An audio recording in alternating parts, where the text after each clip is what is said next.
စားပြမယ်ပီဇာတွေကတော့ပြင်းပြင်းပီဇာတွေကစီချုံပေါ်ပီဇာလေးပဲဖြစ်ပါတယ်ပီဇာမတို့ရဲ့ကိုရီးယားချေချော်တဲ့ပါတယ်နော်စားဆွဲလိုက်မယ်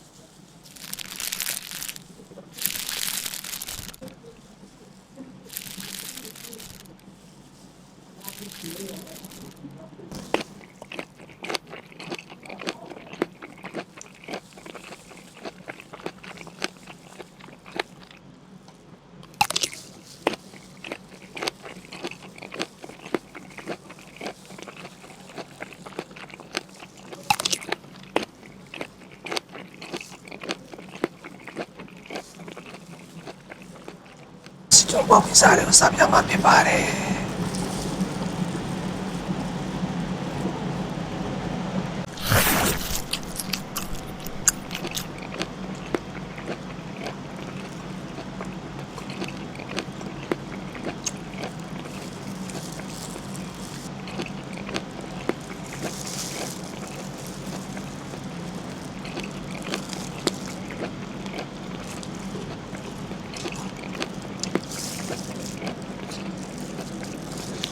တို့ရတာရှိတဲ့ကိုရီးယားပီဇာကိုရီးယားကြကြောစားချင်တဲ့ဆိုရင်ပီဇာမှရှိရနော်